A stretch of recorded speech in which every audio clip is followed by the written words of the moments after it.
영광 나타나셨네. 주님의 영광 나타나셨네. 권능으로 임하셨네.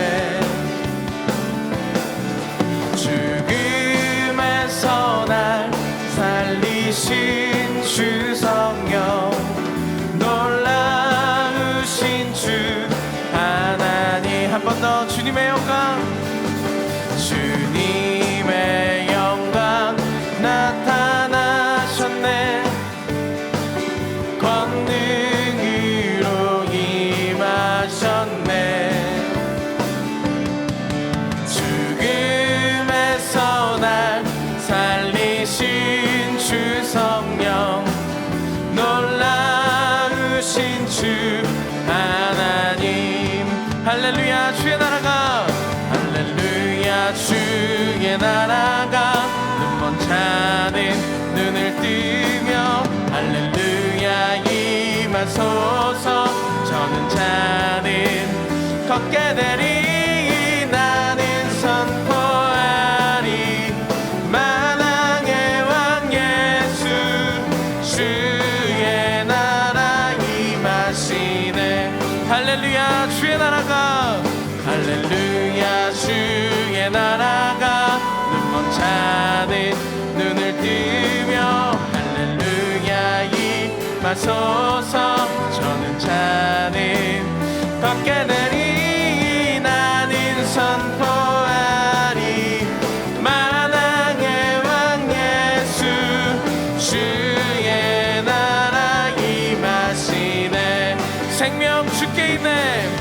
생명 주께 있네. 능력 주께 있네. 소망 주께 있네. 주 안에 있네. 생명, 생명 주께 있네. 능력 주께 있네. 소망 주께 있네. 주 안에 있네. 생명 다해, 생명 다해 주 찬양하리. 힘을 다해, 힘을 다해 주 찬양하리. 내 생명 다해, 내 힘을 다해 모든 소망 주님께. 생명, 생명 주께 있네. 능력 주께 있네. 소망 주께 있네. 주와 생명 주께 있네. 생명 주께 있네. 능력 주께 있네. 소망 주께 있네. 주와 생명 다해, 생명 다해 주 찬양하리. 힘을 다해, 힘을 다해 주 찬양하리. 내 생명 다해, 내 힘을 다해 모든 소망 주님께. 생명, 생명 주께 있네. 능력 주께 있네. 소망 주께 있네. 주 안에 있네. 생명, 생명 주께 있네. 능력 주께 있네. 소망 주께 있네. 주와 한 번 더 고백할까요? 생명 다해, 생명 다해 주 찬양하리. 힘을 다해, 힘을 다해 주 찬양하리. 생명 다해 주 찬양하리. 생명 다해 주 찬양하리. 힘을 다해, 힘을 다해 주 찬양하리. 내 생명, 내 생명 다해, 내 힘을 다해 모든 소망 주님께. 주께 있네 능력, 주께 있네 소망, 주께 있네 주 안에 있네 생명, 주께 있네 능력, 주께 있네 소망, 주께 있네 주 안에 있네 주 안에 주 안에 있네 주 안에 주 안에 있네 주님께 영광의 박수로 주님을 찬양합니다. 할렐루야.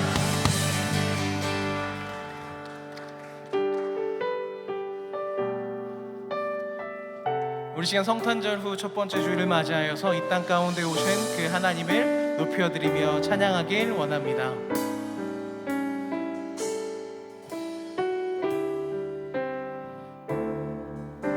이 땅 위에 오신 하나님의 본체 십자가에 달리사 우리 죄 사셨네.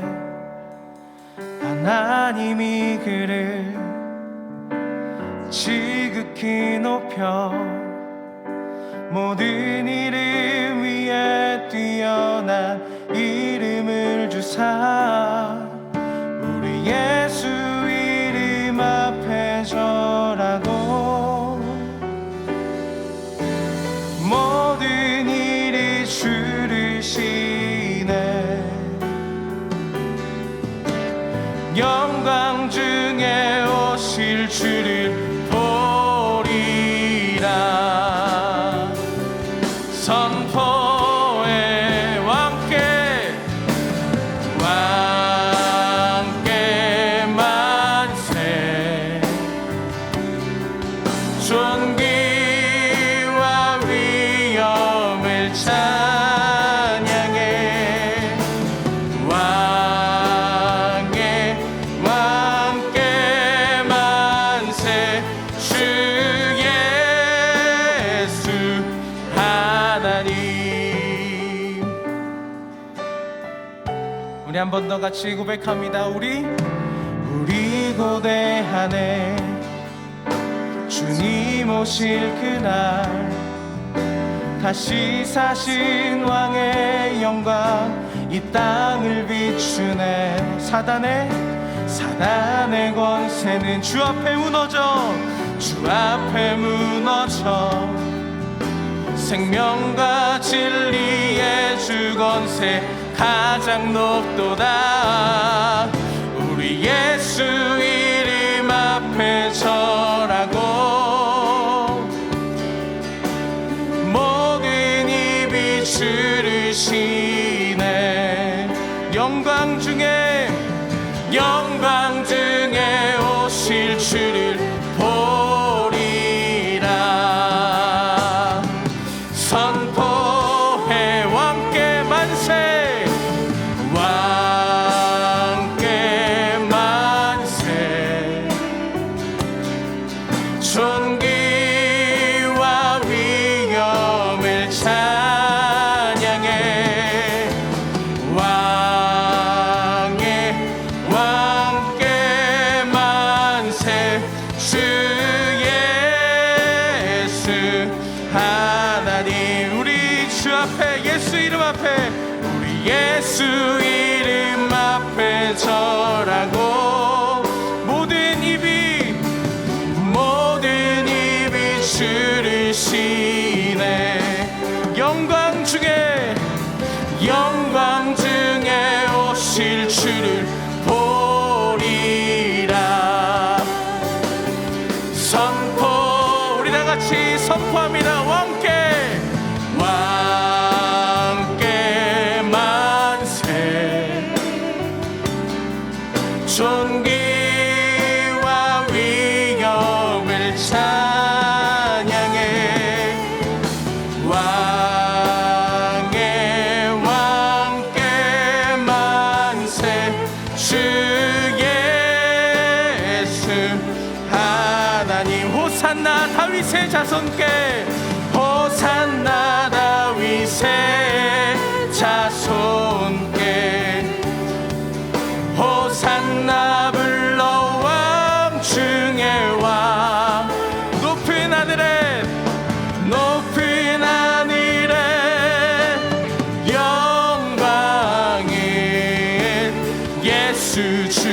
시 안에 당신은 영광의 왕 당신은 영광의 왕 당신은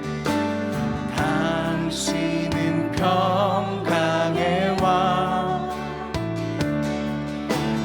당신은 하늘과 땅의 주 당신은 정의의 아들 천사가 무릎 꿇고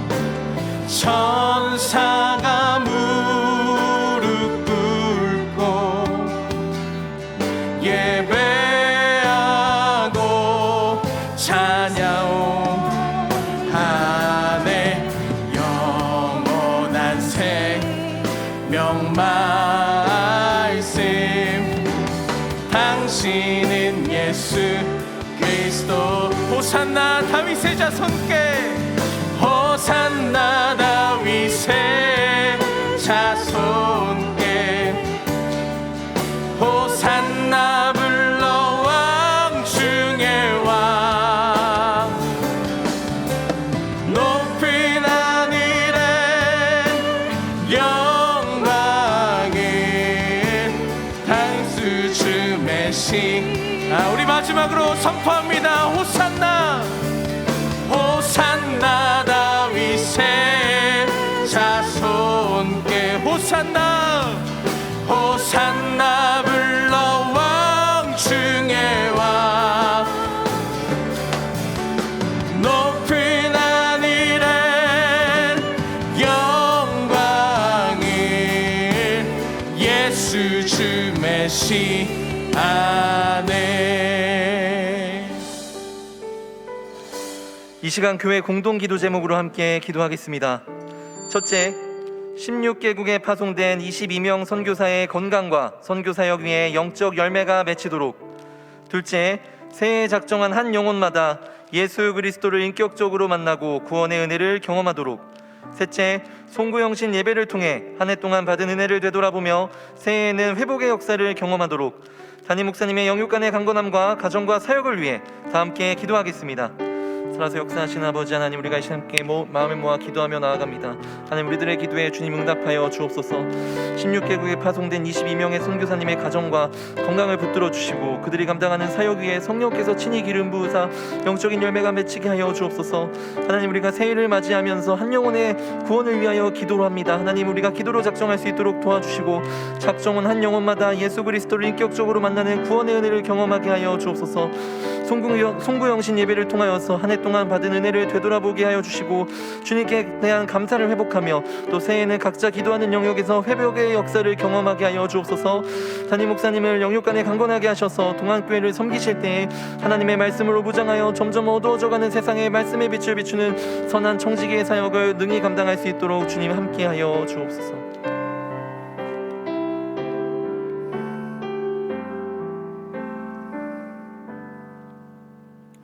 하나님 아버지, 감사합니다. 2021년 한 해 동안 저희의 삶을 지켜주셔서 감사드립니다. 비록 코로나 대유행이 여전하고 하는 일도 잘 풀리지 않고 또 육신의 건강도 좋지 않을지라도 약할 때 강함 주시는 주님을 바라보게 하시니 감사합니다.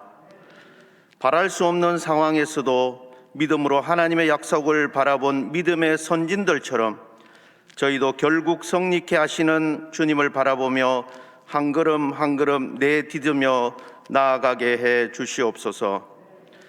그럼에도 하는 일이 번성되게 해 주시고 연약한 몸들은 건강할 수 있도록 도와주시옵소서. 이곳에 동안교회를 세워주시고 삶의 터전을 하나님의 나라로 만들라고 하신 주님, 어려운 상황일수록 저희가 주님 안에서 한 가족, 한 지체임을 기억해 하시고 서로 돌아보아 연약한 무릎을 서로 일으켜 세워주는 성도들이 되게 해 주시옵소서. 또한 저희만 살 것이 아니라 이곳 이문동과 동대문 지역뿐만 아니라 저 북녘 땅과 세계를 품고 잘 섬기는 저희 교회가 되게 해 주시옵소서. 이를 위해 세워주신 김형준 담임 목사님과 모든 교역자, 성도님들에게 예수님의 마음과 열정을 갖게 하시고 감당할 수 있는 지혜와 능력도 허락하여 주시옵소서. 오늘 드려지는 이 예배가 온전히 주님께 드려지길 원합니다. 오늘 말씀을 전하시는 이진우 목사님께서 성령 충만함으로 주님의 메시지를 잘 전달할 수 있게 해 주시옵소서. 갈릴리 호숫가에서 예수님과 함께 했던 그날처럼 오늘 저희가 드리는 이 예배 중에도 저희의 마음이 뜨거워지게 해주시고 묶인 심령이 노임을 받고 병든 육신이 나음을 받는 역사도 일어나게 해 주시옵소서. 예배를 위해 섬기는 모든 이들의 수고와 헌신도 마음껏 받아주시고 그 손들의 수고도 늘 복되게 해 주시옵소서.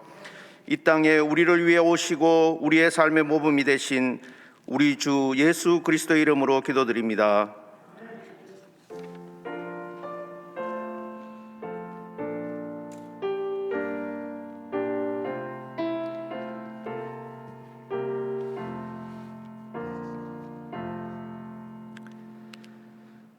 오늘 우리에게 주시는 하나님의 말씀은 열왕기상 17장 8절에서 16절까지의 말씀입니다. 다 함께 일어나셔서 하나님의 말씀을 경청하겠습니다. 여호와의 말씀이 엘리야에게 임하여 이르시되 너는 일어나 시돈에 속한 사르밧으로 가서 거기 머물라. 내가 그곳 과부에게 명령하여 내게 음식을 주게 하였느니라.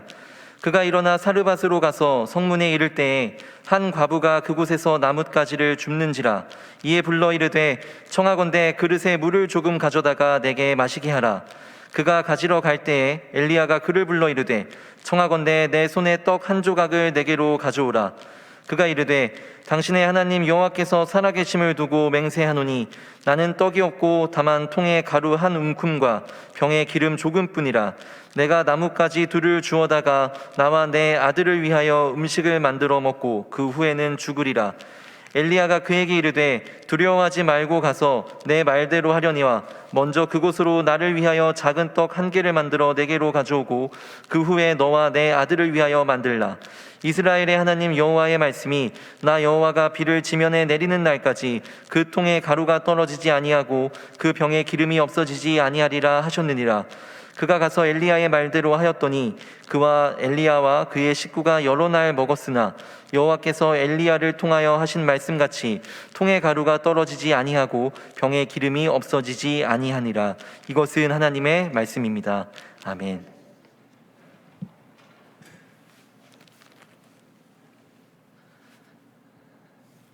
네, 오늘 설교의 제목을 인생이 겨울을 지날 때라고 정했습니다. 사실 제목을 이렇게 정해놓고 나서 내가 제목을 괜히 이렇게 정했나라는 생각이 들었습니다. 그도 그럴 것이 요새 겨울을 날씨를 보면 너무 따뜻한 겁니다. 그래서 이게 내가 설교를 할 때 이 날씨가 너무 또 따뜻하고 그러면 어떡할까 걱정을 좀 했었는데 괜한 걱정이었습니다. 이럴 줄 알았으면 설교의 제목을 인생이 조금 덜 추운 겨울을 지날 때라고 해볼 걸 그랬습니다. 겨울하면 생각나는 노래가 있는데 다들 한 번쯤 들어보셨을 만한 노래입니다. 바로 조용필의 그 겨울의 찻집이라는 노래입니다. 이 노래의 가사 중에 이런 글귀가 있습니다. 화면을 통해서 또 보여드리도록 하겠습니다. 마른 꽃 걸린 창가에 앉아 외로움을 마셔요. 아름다운 죄 사랑 때문에 홀로 지샌 긴 밤이여. 뜨거운 이름 가슴에 두면 왜 한숨이 나는 걸까? 아, 웃고 있어도 눈물이 난다. 그대 나의 사랑아. 라는 가사입니다. 설교를 준비하면서 이 노래를 이 겨울에 듣다 보니까 특히나 이런 가사들이 마음에 와닿았습니다. 외로움, 홀로 지샌 긴 밤, 한숨, 웃고 있어도 눈물이 난다. 아마 그 겨울의 찻집이라는 제목의 노래를 들으면서 이런 가사말들이 와닿았던 것은 아마도 겨울이라는 계절이 지닌 특수한 풍경 때문일 것입니다. 푸르름을 모두 잃어버리고 앙상한 가지만 남아있는 나무들로 가득 찬 산의 모습, 그리고 차디찬 추위로 인해서 꽁꽁 얼어붙은 개울물의 모습, 생명력이라고는 찾아볼 수 없는 이 텅 빈 들판 등의 모습을 마주하고 있노라면 겨울이 결핍의 계절이라는 사실을 일부분 동의하게 되는 것 같습니다. 오늘 설교의 제목과 유사한 제목의 책을 제가 최근에 읽었습니다. 바로 캐서린 메이의 우리의 인생이 겨울을 지날 때라는 책이었습니다. 이 책은 인생의 겨울을 지나고 있는 작가와 그의 가정이 결핍과 눈물의 시기, 이 결핍과 눈물의 시기를 어떻게 지내고 있는지에 대한 이야기를 담담한 어조로 풀어내고 있는 책입니다. 이 책에서는 겨울을 이렇게 정의합니다. 겨울은 세상으로부터 단절되어 거부당하거나 대열에서 벗어나거나 발전하는 데 실패하거나 인생의 아웃사이더가 된 듯한 감정을 느끼는 인생의 휴한기이다. 이 시기는 질병으로 인해 찾아올 수 있고 사별이나 아이의 출생과 같은 큰 사건으로 인해 찾아올 수도 있고 또는 치욕이나 실패로 인해 찾아올 수도 있다. 어떤 겨울은 아주 천천히 다가오기도 하지만 어떤 겨울은 몸서리 쳐지도록 갑작스럽게 온다. 하루아침에 당신의 기술이 시대에 뒤떨어진 취급을 받게 되거나 근무해온 회사가 파산하거나 당신의 짝이 새로운 누군가와 사랑에 빠지게 된 경우처럼 어떤 식으로 찾아오든 비자발적이고 외롭고 극도로 고통스럽다. 덧붙여서 작가는 이렇게 이야기합니다. 세상은 우리 마음대로 움직여주지 않는다. 우리가 피해갈 수 없는 겨울은 어느샌가 어디쯤에선가 그렇게 조용히 우리의 삶 속으로 들어온다.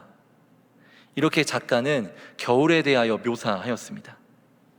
맞습니다. 겨울은 우리들의 삶에 가까이 존재하고 있습니다. 그리고 오늘 본문 속에 등장하고 있는 등장인물도 인생의 겨울을 지나고 있습니다. 그는 바로 사르밧 과부입니다. 오늘 본문을 통해서는 그녀가 맞이하고 있는 겨울은, 그녀가 지나고 있는 겨울은 어떤 모습인가 함께 살펴보겠습니다. 그리고 과연 그녀의 인생의 겨울이 지나고 있을 때 하나님께서는 어떻게 역사하시는지를 말씀을 통해 발견하도록 하겠습니다. 그리고 나아가서 우리의 인생에 하나님께서 동일한 역사를 이루어 주시기를 기대하는 시간이 되기를 주님의 이름으로 축복합니다. 사르밧 과부의 겨울의 모습은 어땠을까요? 오늘 말씀에서 그녀의 상황을 말해주고 있는 구절이 있습니다. 12절 말씀을 다 함께 읽겠습니다. 그가 이르되 당신의 하나님 여호와께서 살아계심을 두고 맹세하노니 나는 떡이 없고 다만 통에 가루 한 움큼과 병에 기름 조금뿐이라.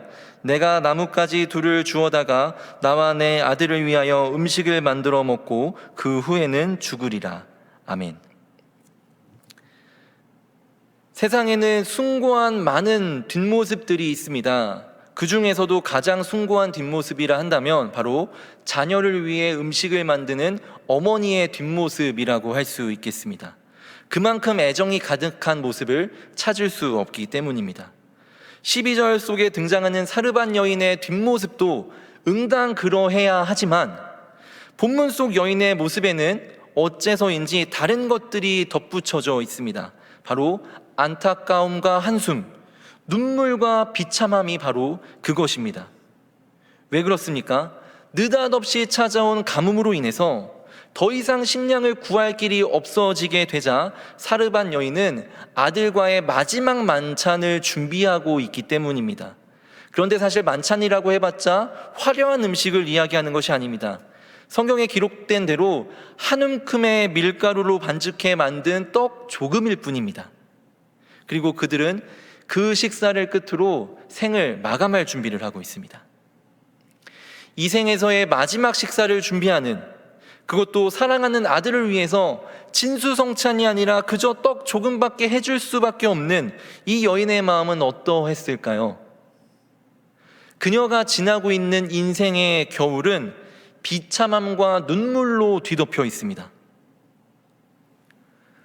그런데 비참함과 눈물로 뒤덮인 인생을 살아가는 것은 비단 이 여인뿐만이 아닙니다. 바로 우리들의 인생도 그러합니다. 각자의 상황 가운데 차디찬, 외롭고 눈물과 한숨이 뒤섞인 겨울을 지나고 있는 것이 바로 우리의 인생입니다. 누구에게도 말하지 못할 단절과 외로움이 있는 것도 우리의 인생입니다.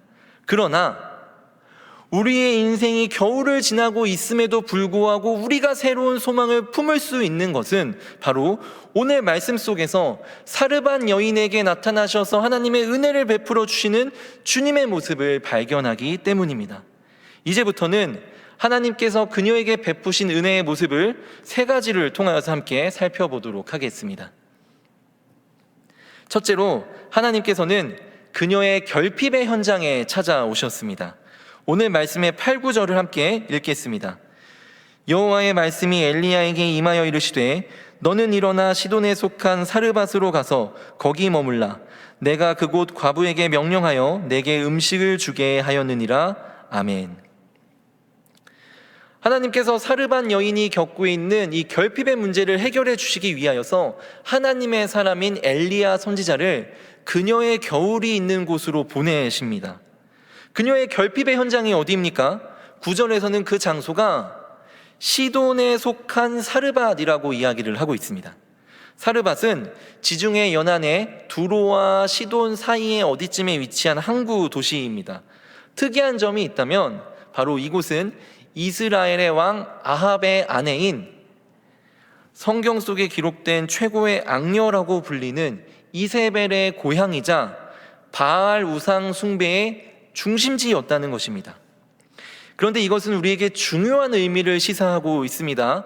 당시 사람들은 신마다 다스리는 지역이 있다, 그 지역에 경계가 있다고 믿었습니다.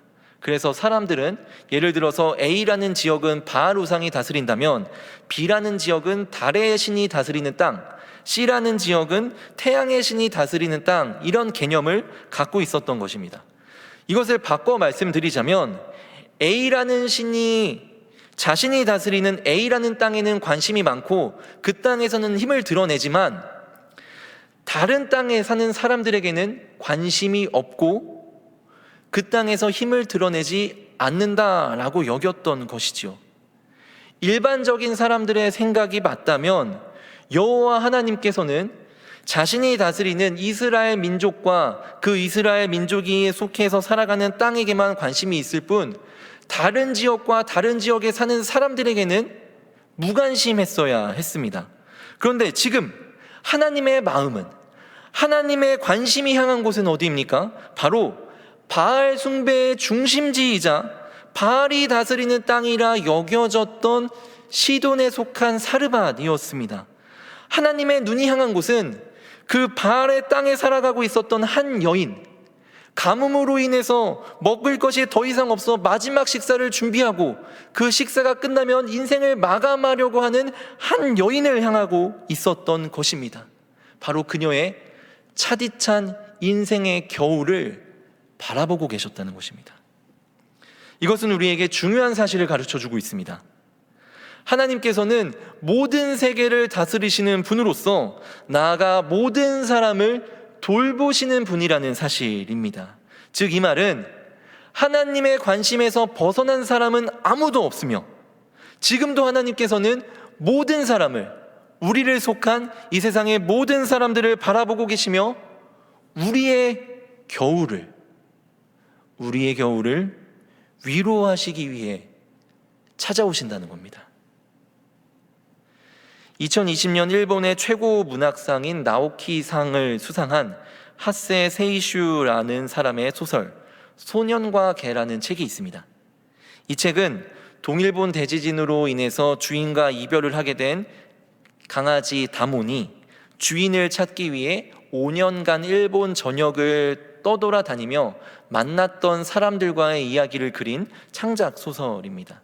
책에서는 주인공을 비롯해서 총 6명의 사람을 만나게 되는데 그들의 공통점이 있다면 하나같이 사회에서 소외되고 아파하며 인생의 겨울과도 같은 문제들을 지닌 채 살아가고 있는, 그 겨울을 지나고 있는 사람이라는 점입니다.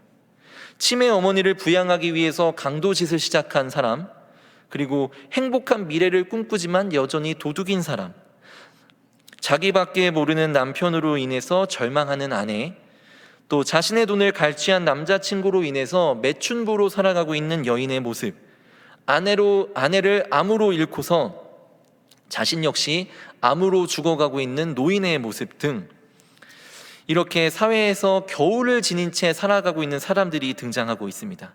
그런데 재밌는 것은 이 책의 내용에서 모두 이 다몬이라는 개를 각각 자기들의 추억과 관련된 이름으로 부른다는 것입니다. 이를 아는 듯 이 강아지 다몬은 이들의 삶으로 찾아가서 각각 그 사람들이 원하는 이름으로, 각각 그 사람의 상황에 맞는 이름으로 불리우며 이들을 위로하고 감싸 안아주는 역할을 합니다. 이들은 다몬을 신이 보내신 선물이라고 생각하면서 사람을 통해 받은 갈등과 상처를 핥아주는, 닦아주는 진한 위로를 받게 됩니다. 이 강아지 다몬이 각각 다른 이름으로 불리우면서 각각 다른 사람의 상황 가운데 찾아가 위로해 주었던 것처럼 오늘 본문에서 하나님께서는 사르반 여인의 상황 가운데 찾아가셔서 그녀를 위로해 주십니다. 그녀의 결핍의 현장 가운데 다가가셔서 그녀를 위로해 주셨습니다. 그리고 그녀의 문제를 해결해 주셨습니다.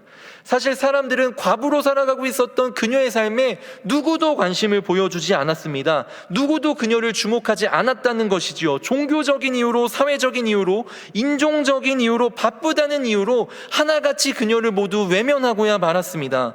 아무도 돌보지 않았던 그녀의 삶을 하나님께서 주목하셨고, 하나님께서 관심을 가지셨고, 하나님께서 바라보고 계셨다라는 것입니다.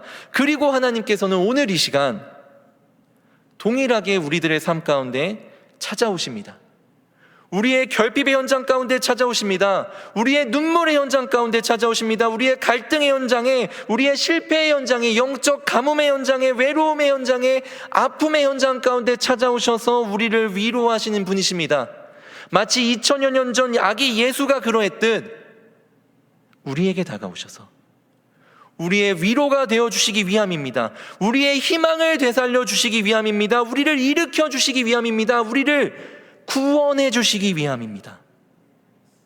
하나님의 관심의 대상인 동안의 성도 여러분, 하나님의 관심의 대상인 동안의 성도 여러분, 세상은 우리를 주목하지 않을지 모르지만 하나님께서는 결코 우리를 포기하지 않으십니다. 우리에게 찾아오시는 주님의 은혜를 붙드시는 동안의 모든 성도님들 되시기를 주님의 이름으로 축복합니다. 두 번째로, 하나님께서는 이 사르반 여인에게 찾아가 결핍의 자리를 넘치는 축복의 자리로 변화시킵니다. 사실 그녀가 살고 있었던 그 결핍의 문제는 그녀의 비어있는 통과 기름병이 잘 나타내고 있습니다. 그러나 하나님께서는 그녀의 결핍의 자리 가운데 찾아가셔서 그 문제를 해결해 주시고 축복의 자리로 변화시켜 주시는 은혜를 베풀어 주셨습니다. 14절의 말씀을 다 함께 읽도록 하겠습니다.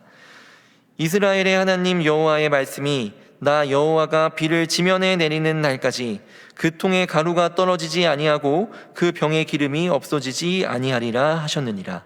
아멘. 하나님께서 약속하신 축복은 바로 가뭄이 끝날 때까지, 가뭄의 문제가 온전히 해결될 때까지 다시는 이 여인에게 음식의 문제를 겪게 하지 않겠다는 축복의 약속이었습니다.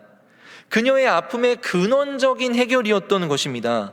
그런데 이러한 축복을 누리기 위해서는 전제 조건이 하나가 있는데 그것은 바로 믿음의 행동이었습니다. 믿음의 행동이 필요하다는 것이었습니다. 13절 말씀을 다 함께 읽어보겠습니다. 엘리야가 그에게 이르되 두려워하지 말고 가서 내 말대로 하려니와 먼저 그곳으로 나를 위하여 작은 떡 1개를 만들어 내게로 가져오고 그 후에 너와 내 아들을 위하여 만들라. 아멘.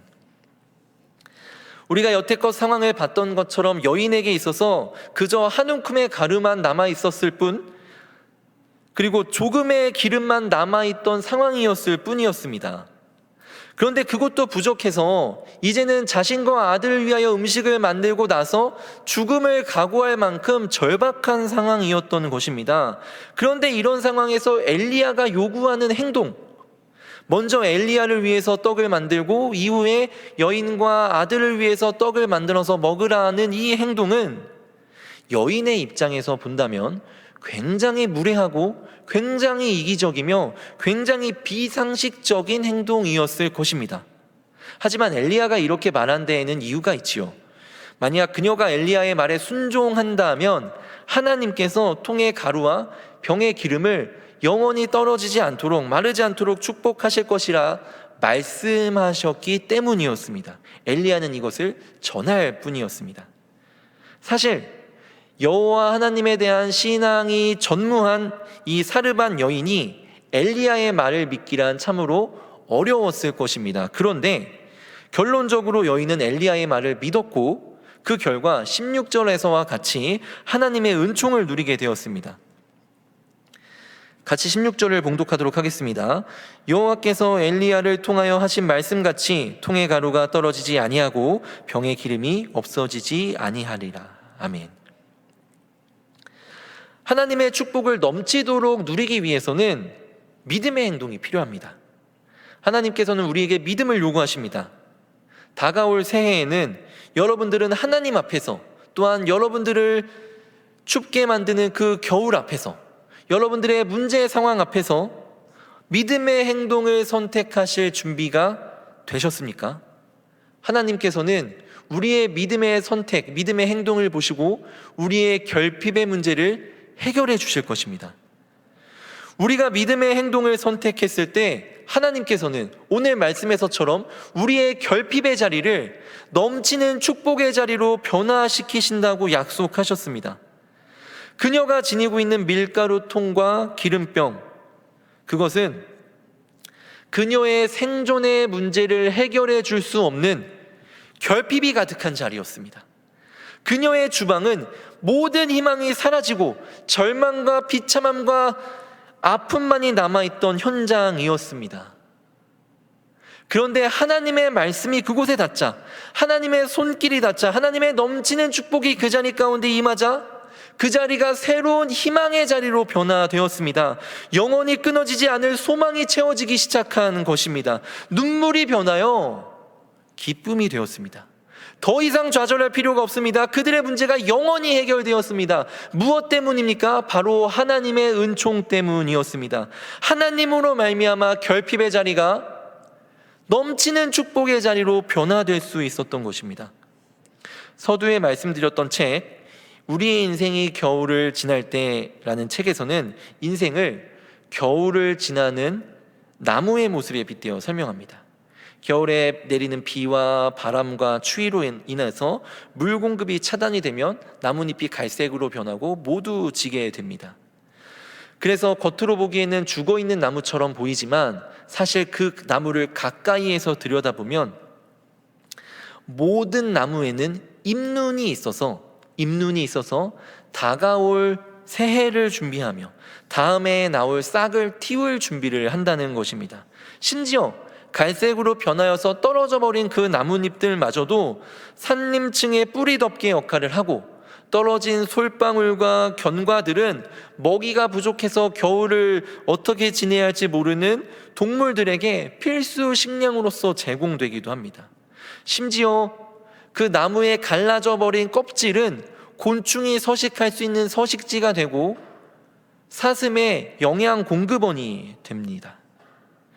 우리가 보기에는 생명력이 없어서 죽어 보이는 것 같은 나무였지만 앙상한 뼈대만 남은 결핍의 모습이었지만 그러한 결핍이 가득한 자리였지만 그 자리는 동시에 새로운 소망과 희망이 회복되는 은혜의 자리였던 것입니다. 사랑하는 동안의 성도 여러분, 우리의 결핍의 자리는 어디입니까?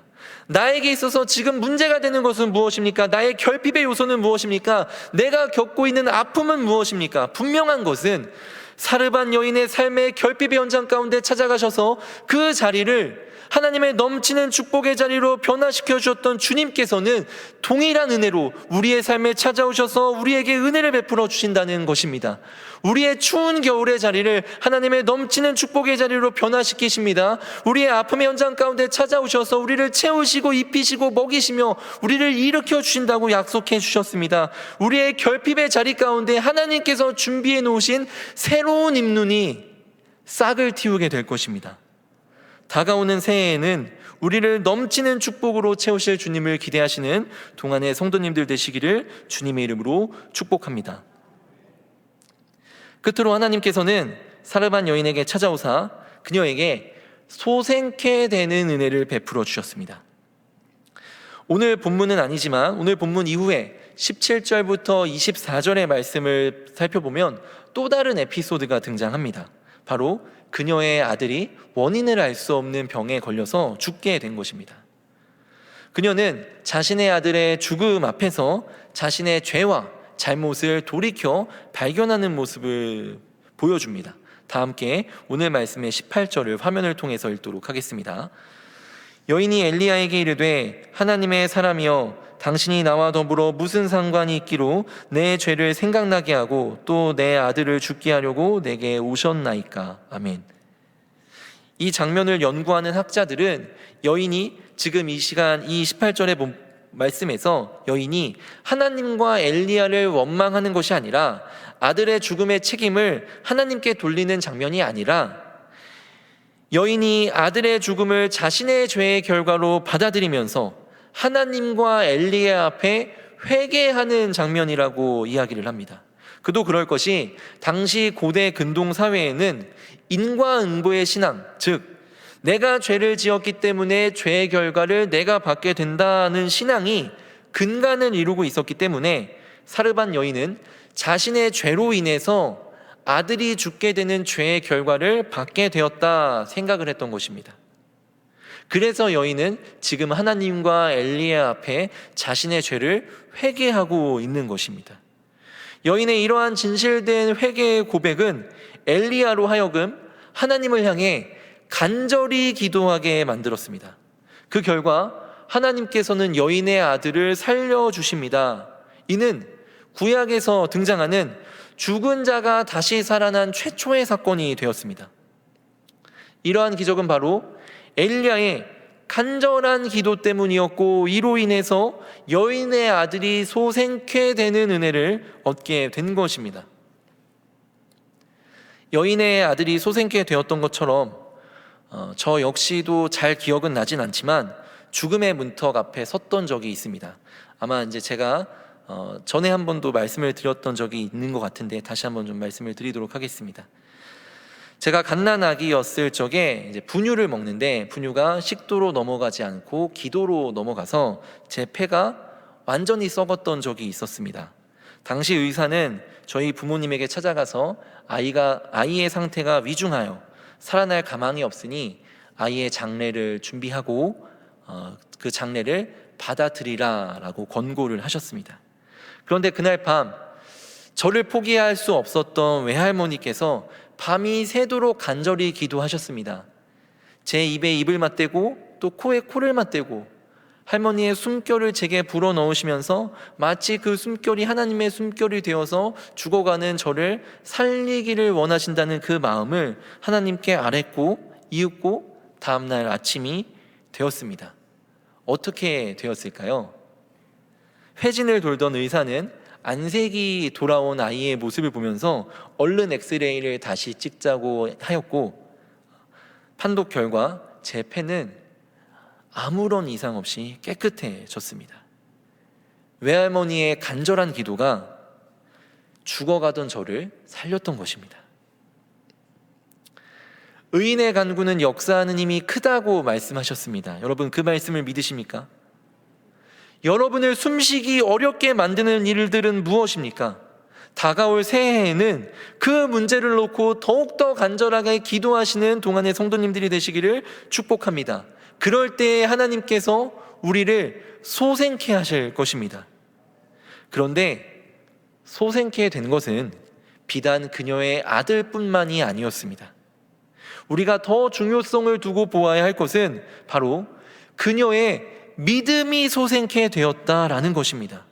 앞서 말씀드렸던 것처럼 그녀는 하나님과 엘리야 앞에서 믿음의 행동을 하여서 가르통과 기름병이 떨어지지 않고 마르지 않는 축복을 누리게 되었지만 18절에서 볼 수 있듯 그녀는 죄를 짓는 삶으로 회귀하게 되었습니다. 그러나 하나님께서는 아들을 다시 살리시는 기적을 통하여서 그녀의 믿음 역시 소생케 되는 은혜를 베풀어 주셨습니다. 이 모든 일을 겪은 후에 그녀가 하나님과 엘리야 앞에서 믿음을 고백하는 장면이 오늘 말씀의 24절에 등장합니다. 다 함께 24절을 읽겠습니다. 여인이 엘리야에게 이르되 내가 이제야 당신은 하나님의 사람이시오 당신의 입에 있는 여호와의 말씀이 진실한 줄 아노라 하니라. 아멘.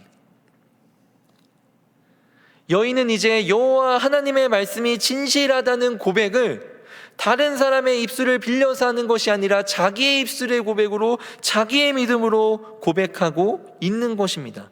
그런데 우리가 여기서 중요하게 보아야 할 것은 이 믿음의 고백을 하고 있는 장소입니다. 이 장소가 어디입니까? 바로 바알 신앙의 중심지인 시돈의 한가운데에 서서 고백하고 있다는 것입니다. 바알 신앙의 중심지, 세상의 중심에 서서 한가운데에 서서 하나님을 향한 믿음을 고백하고 있는 것입니다. 우상의 문화를 따라 죄를 지으며 살아갔었던 삶을 돌이키고 회개하며 하나님의 말씀 앞으로 나와 하나님의 살아계심을 믿음으로 고백하고 있는 것이 바로 이 여인이 보여주고 있는 믿음의 모습입니다. 이 여인의 모습은 우리에게 많은 도전을 줍니다. 하나님께서는 여인의 모습과 같이 세상의 한가운데에 서서 우리의 믿음이 소생케 되기를 원하고 계십니다. 세상 가운데 세상의 문화를 따라 세상의 가치관을 따라 선택하며 세상의 즐거움을 쫓았던 삶을 돌이켜 회개하여 하나님의 말씀 앞으로 돌아오기를 원하고 계시고 하나님의 말씀을 진실된 고백으로서 따라가기를 원하고 계시는 것이 바로 하나님 앞으로 나와 믿음을 회복하기를 원하시는 것이 바로 주님의 마음입니다.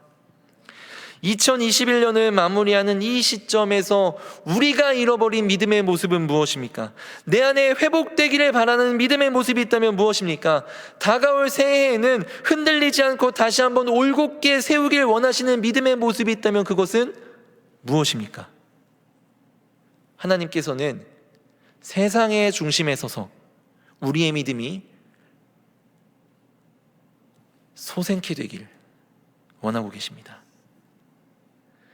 중국의 고사성어 중에 활어역수, 사어유수라는 말이 있습니다. 즉 죽어있는 물고기는 물을 따라 흘러갈 뿐이지만 살아있는 물고기는 그 물의 흐름을 역행한다라는 뜻입니다. 세상의 중심에 서서 세상의 가치관대로 따라 흘러가지 않고 믿음이 소생케 되어서 살아있는 신앙인으로 살며 세상의 문화를 거스를 줄 아는 그런 결단을 하시는 동안의 모든 성도님들이 되시기를 주님의 이름으로 축복합니다. 이제 말씀을 마칩니다. 하나님께서는 추운 겨울을 지나고 있었던 사르밧 여인의 인생을 홀로 두지 않으셨습니다. 무한한 관심과 사랑으로 그녀에게 찾아가 주셨으며 그녀의 결핍의 자리를 넘치는 축복의 자리로 변화시켜 주셨고 그녀의 믿음을 소생케 되는 은혜를 베풀어 주셨습니다. 사랑하는 동안의 성도 여러분,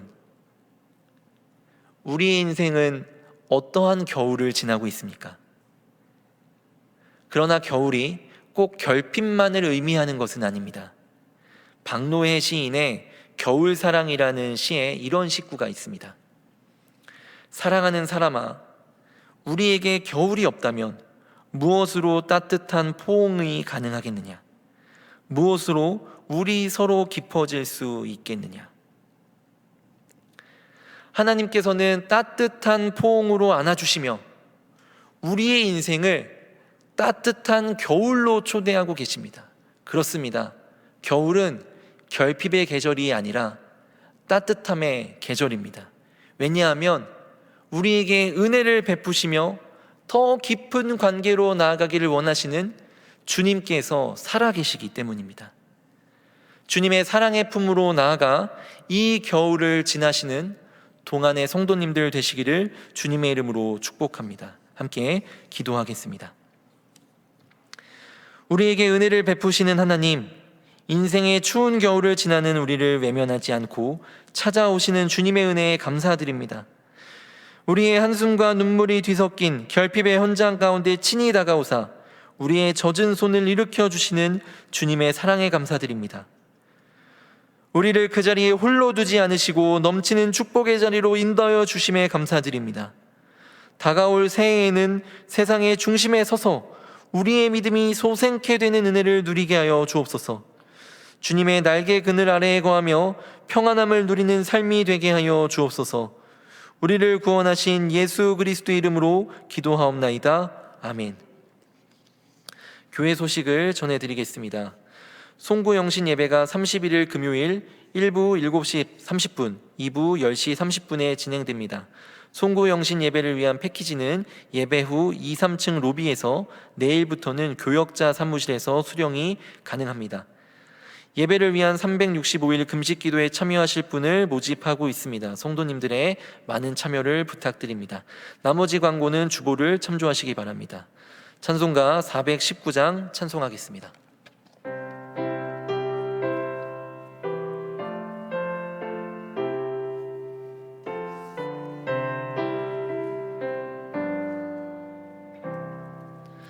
주 날개 밑 내가 편안히 쉬네. 밤 깊고 비바람 불어쳐도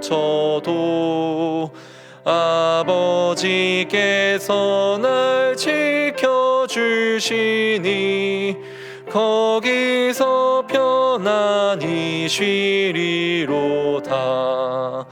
주 날개 밑 평안하다. 그 사랑 끈을 찾니뇨. 주 날개 밑 내 쉬는 영혼 영원히 거기서 살리. 주 날개 밑 나의 피난처 되니 거기서 쉬기를 원하노라. 세상이 나를 위로치 못하나 거기서 평화를 누리리라. 주 날개 밑 평안하다. 그 사랑 끈을 찾니뇨. 주 날개 밑 내 쉬는 영혼 영원히 거기서 살리. 주 날개 밑 참된 기쁨이 있네. 고달픈 세상 길 가는 동안 나 거기 숨어 돌보심을 받고 영원한 안식을 얻으리라. 주 날개 밑 평안하다. 그 사랑 끈을 찾니뇨. 주 날개 밑 내 쉬는 영혼 영원히 거기서 살리.